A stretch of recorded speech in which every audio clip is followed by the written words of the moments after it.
Hello and welcome to the Johnson Leadership Series. I'm your host, Jason Johnson, founder and managing partner of executive search firm Johnson.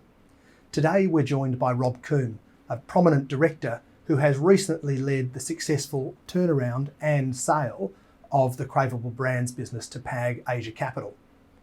Rob's been a very successful director, the chairman of a number of significant organisations, and built his career with 30 years in financial services, culminating in being the CEO of BT Financial Group and then the CEO of the retail and business banking division of Westpac. So today we're going to have the privilege of getting the secret sauce behind the success of the turnaround at Craveable Brands. Hi Rob. Hey Jace, how are you? Really well, thanks. Yeah. Rob, today I'd like to focus predominantly on the tremendous success and recent sale of the Craveable Brands business. Yes. But before we dive into that, I might share a little bit of your background. Mm-hmm. Rob, you're a very successful director nowadays, Mm-hmm. the chairman of a number of significant organisations, including a Generation Development Group, Tibra Capital, and on a number of other boards, including CIMB, Ascalon, and Australian Surfing. Yeah, that's the best one. A busy portfolio, indeed, which shows a bit of your individual passion for surfing as well. Yeah. You had a tremendous career in financial services, in fact 30 years as I understand it, starting out as a lawyer and moving through to lead ultimately the BT Financial Group and subsequently the retail and business banking division of Westpac. Yes, yeah. In 2012, you made a very courageous decision to step out into the quick service restaurants business. What drove that decision? I never felt that I was defined around the industry I was in. I was always curious about how other businesses worked, and I really wanted the challenge of testing the skills I'd learnt in 30 years in another industry. That was firstly, but secondly, I feel very strongly it's not the industry you're in, it's who you work with that gives you the most enjoyment. And I was asked by Gordon Cairns at the time to come over and run it. It was an asset that had had difficulties, and Gordon I'd worked with at Westpac, and I just really, really like working with Gordon. He's a kind of very values-driven leader. We're very similar in that respect. Doesn't mean we always get on. We've had many arguments over the years, but he's just the kind of guy that gets the best out of me. So that, together with private equity and the Archer guys, who I'd also worked with before as well, was like a match made in heaven for me from a values perspective. Fantastic. Well, you joined a business that housed three iconic brands. Yes. Red Rooster, Porto and Chicken Treats. Yeah. About 12,000 employees across 600 stores. Yes, that's serving right. about 150,000 customers a day. Yeah, that's it. When you arrived, I understand that some of the trajectory of that business wasn't positive. Yes.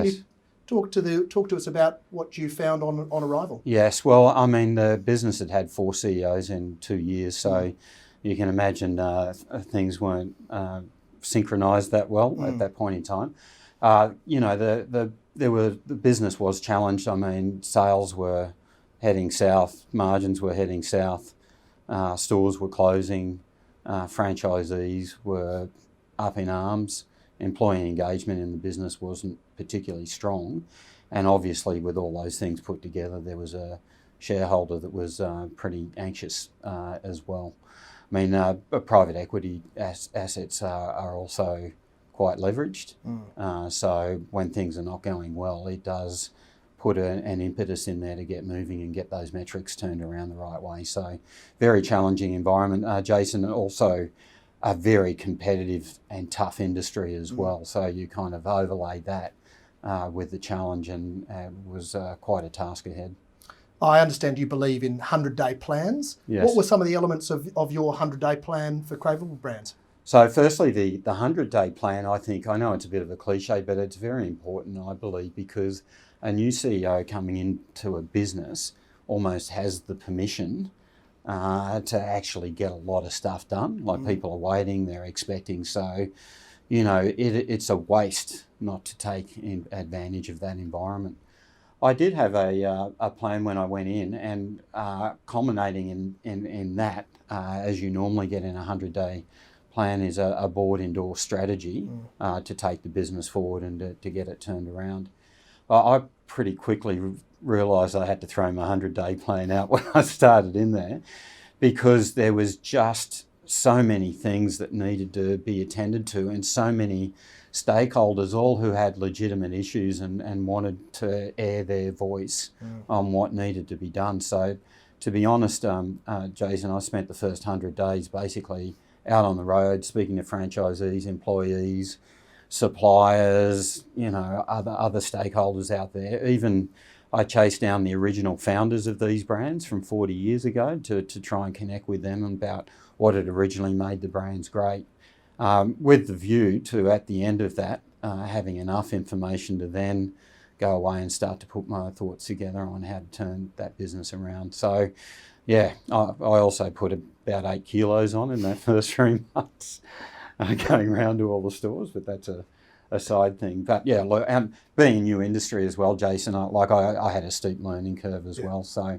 I'm glad I did that, because what I thought needed to be done and what I was told needed to be done actually wasn't what needed to be done. I came up with a very different answer. So I needed 100 days to put my 100-day plan together in this case. And 6 years on, you've led a tremendously successful transformation. What were some of the key elements and most successful elements of that transformation? Yeah.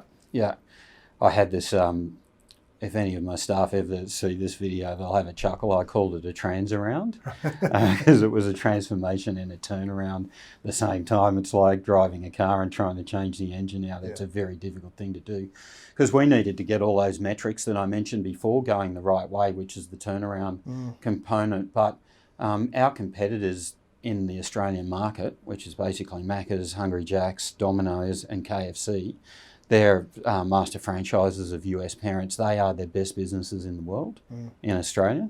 So if you go to a McDonald's in Australia, it's the best in the world. So we had formidable competition and we were a long way behind. So the danger is, if you just turn it around, you're still 5 years behind the other guys. So you've got to turn it around and actually try and get ahead of them at the same time. So look, what was done, pretty simple. First thing was, if you're going to do great things, you need a great team. So we needed to rebuild the team there. The second thing was to develop a vision for the business on where you were going to take it. Particularly with a franchise business, it's very important, because you've got people there looking for direction. Without any direction, it's like herding cats. They're all off doing their own thing. So developing that. And then the third thing, I almost hate to use as a bit of a cliche, it's the old Jim Collins on the bus, off the bus. But we had to really drive hard to that vision. And again, like in a franchise system, you will get some people that just won't do it for whatever reason. But we basically had to either get them on or get them out of the system. And there was a fair bit of that went on during that period of time. And tell me, Rob, when you made the transition, did you reach out to any mentors or people that you know to help accelerate across that change? Yes. Jason, it's really frightening when you change industries, because all your networks are gone. Like I built a career in financial services, knew everyone, didn't know anyone really, or didn't think I knew anyone in quick service restaurant industry. But when I kind of dived into my Rolodex, I realised that I had come across some pretty amazing people over the years. So a guy like Bob Mansfield, who basically set up Macca's in Australia at the beginning of his career as a young executive. A guy like Peter Bush, who did the big McDonald's turnaround that ultimately transformed McDonald's globally. I'd met Bushy quite a few times in the past. And obviously Gordon actually was a QSR executive at KFC many years ago. So all three of those guys were very generous with their time. I sought them out. I spent a lot of time with them. And unequivocally, they fast-tracked me by at least 12 months and also opened up their network. I mean, one of the challenges is when you come to a new industry, you don't really know who's good and who's not. You look at someone's CV and it looks good. I mean, I'm sure you get this all the time. Indeed. But it's actually good when there's people that know these individuals or can point you in the right direction towards people that they know are amazing. And all three of those guys helped me with talent and also mentoring. And, I'm eternally grateful for that. And I think Archer should be as well, because it got me out of the blocks a lot quicker than it would have otherwise been. I understand you also introduced a number of innovations to Yes. the business. Can you speak to some of the more successful innovations? Yeah, I think, it's almost ubiquitous now, but we were the first outside of pizza to do delivery.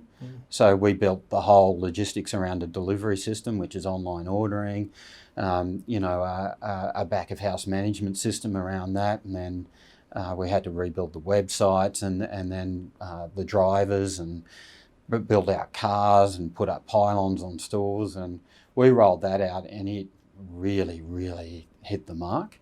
So we were the first to do that outside of Domino's as a system. And to get, for example, roast chicken meals delivered at home really resonated with the consumer. So that was a big piece of work.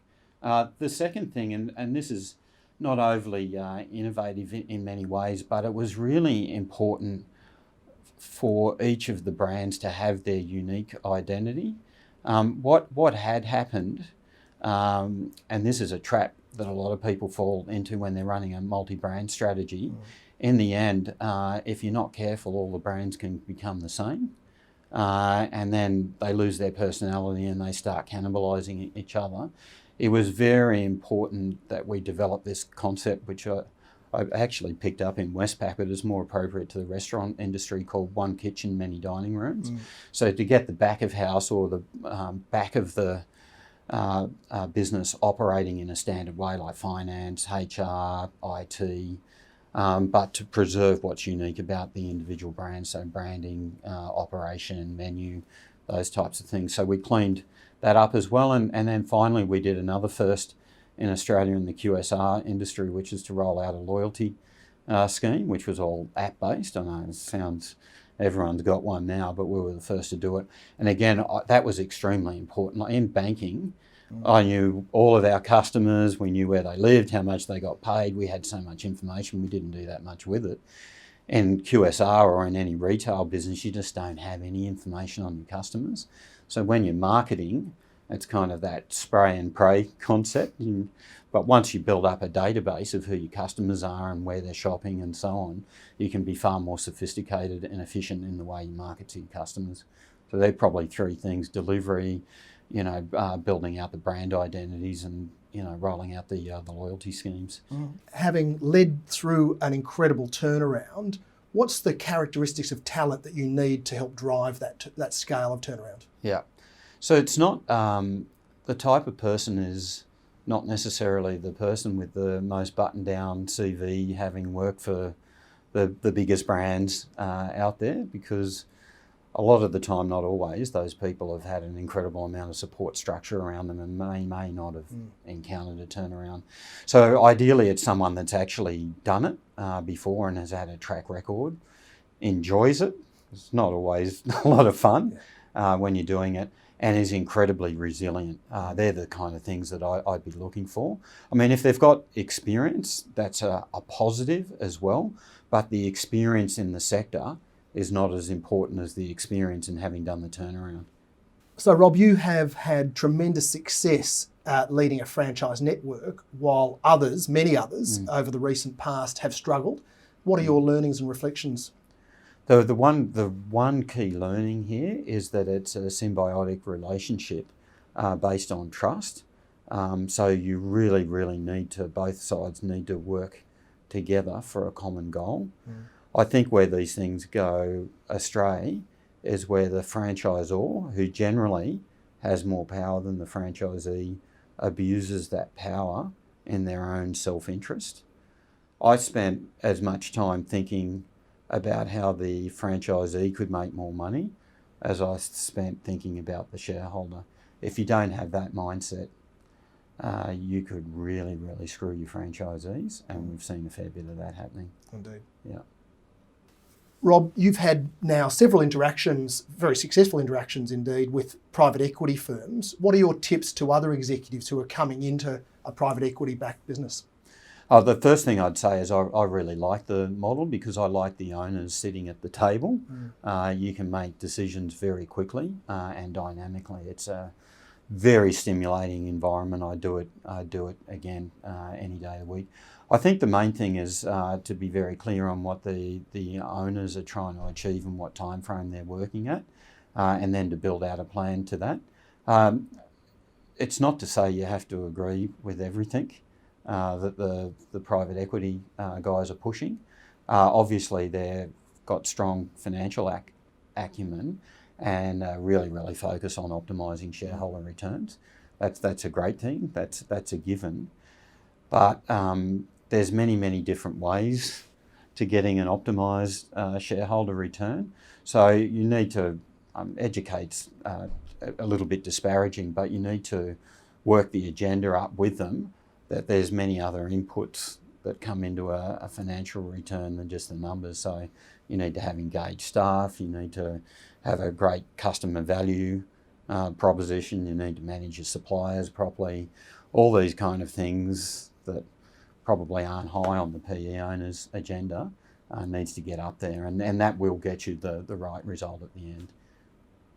Financial services to quick service restaurants both have significant functions that look on the face of it quite similar. What are the nuances between, say, marketing in financial services and marketing in QSR? Well, marketing in QSR has to be infinitely better than what it is in financial services. Financial services, you know your customers, you know where they live, you know a lot of stuff about them. So, you know, you're not waking up every day thinking, how do I win new customers? Because they're on the books and you're making money from them. When you're in QSR or in retail, you live or die by your daily sales. So marketing has to be relevant, it has to be directed, people have to be able to notice it and engage with it and and act on it. Like, it has to be good, otherwise you don't survive, whereas whether you had a good marketing function or not in the bank didn't really matter. Fantastic. And when you reflect back on the transformation, what would you have done differently with the benefit of hindsight? Yeah, lots. The main one, Jason, and like I was in such a sense of urgency to get this thing moving, not only because it's PE owned asset, but I just felt a strong sense of obligation to everyone involved that we needed to get this thing turning the right way.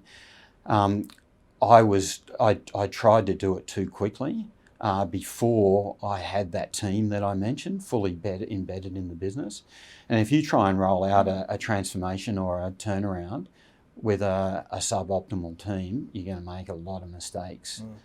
So before I built out the team, an example, there was 23 different POS systems throughout the brand. So I wanted there to be one POS system so you could get better reporting. You could make sure that all the cash was going into the system, and you could do things like roll out loyalty schemes and a number of other things.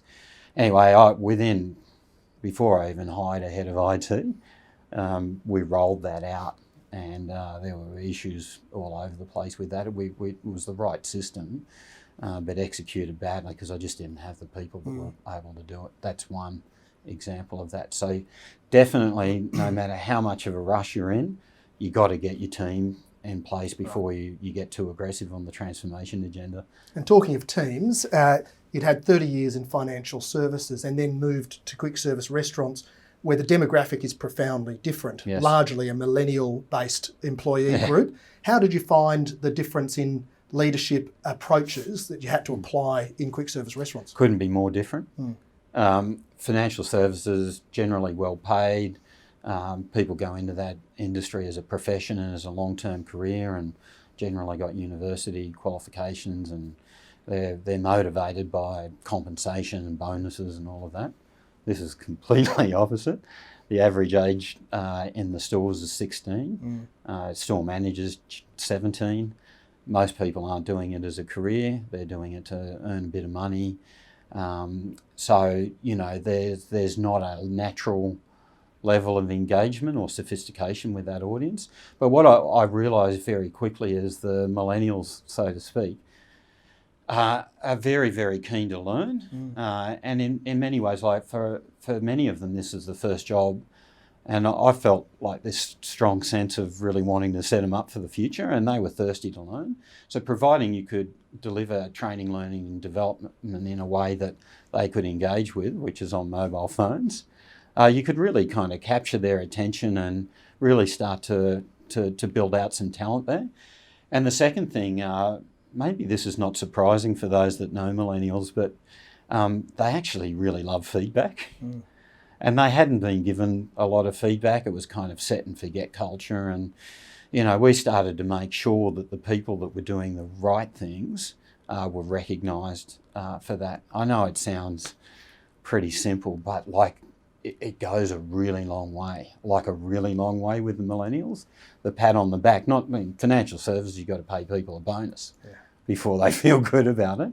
But with the kids, you just had to thank them and pat them on the back. I ended up writing them cards, which sounds crazy because most of them never got anything in the post before. When I started this out at the end of every week, I'd write about 10 notes out to the network, and when I'd finished it like 6 months later, well not finished it, but 6 months later, I was writing like 300 or 400 cards Amazing. Out to the network. And then you go around the stores and visit them, and they've got the letters and the cards posted up. They were incredibly proud of being recognised. It's a simple thing and it doesn't cost anything. I understand it worked. 50% engagement when you arrived and world record engagement when you transacted Maybe not the sale. World record, but definitely better than 50%. Great. So Rob, what are the top tips you'd have for someone changing industry? Well, firstly, it's quite challenging, but it is exhilarating because you're on a steep learning curve. But my tips would be, firstly, seek out people that have built successful careers in that industry and get them to open up their network and to give you their tips as well. So there's nothing like that to fast track your development. The second thing is spend the time to immerse yourself in that industry. And I know it can be a bit of a cliche, but you need to immerse yourself with all stakeholders. So it's obviously your shareholders, it's the employees, it's going to be potentially unions, suppliers, customers. Just immerse yourself probably in that first 100 days to get a really good understanding of what the issues are ahead of you. And then finally, once you're on top of that, move quickly. A new CEO coming into a business has got the permission to move quickly, but don't pontificate on that too long. But as you're moving quickly, making sure that you've got the team that's going to be able to execute it, because nothing worse than moving quickly and it fizzing because you've got a poor team. So they're the tips really to making that change. Congratulations. Last week, the management team along with Archer Capital transacted a sale to PAG Asia Capital. Yes. Can you talk through, I think last year, there was some discussion around IPO. You've ultimately culminated in a tremendously, on the face of it, successful sale to PAG. What was the thinking through that process? Yeah, we felt when we set sail, the asset was definitely ready to be sold when we were looking to IPO it. It was at the end of generally the private equities holding period, which there's no fixed date, but it's generally 6 to 10 years in that zone. I think we were at the 6 or 7 year mark. Business was performing well, so we had a good management team in place. We felt we could tap into the public markets. But when you set sail on that process, it can take at least 6 months, and markets can change a lot in that period of time. So markets basically fell into a bit of a hole, and there was no IPOs basically put away over that period we were looking to do it, so we withdrew it from the market. Continued to run it for another couple of years, kept punching out the numbers, would have met our prospectus forecast if we had have listed it. And then were actually approached by PAG, who were interested in, they've got a big fund interested in QSR assets and really liked what we were doing. And from Archer's perspective, it was probably a better outcome anyway, because it's what's called a clean exit. Whereas an IPO is a little bit more complicated for a private equity firm. Yeah. Well, congratulations. Yeah. I understand a terrific outcome for both parties. Yeah, no, it's good. And the team goes on with the new owner, so they are very happy with the talent in there and the momentum of the business. They're going to continue to invest in it and hopefully, continue on the momentum that we've built over the past 4 or 5 years. And has this created some space on your dance card? To do other QSR assets? I don't know about that. What's next for you? Look, I really, really like doing things I can make a difference. Jason, I've had this conversation with you before.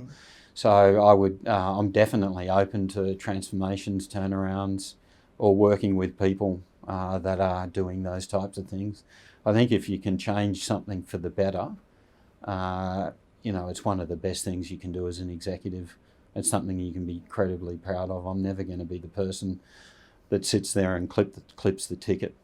I just couldn't live with myself. I want something to be a lot better at the end of my involvement with it than at the beginning. So they're the kind of things that I continue to pursue. Well, Rob, again, congratulations on leading such great success. Thanks. And thanks for your contribution to the Johnson Leadership Series. Thanks, Jason. Much appreciated. Thank you. Good chatting.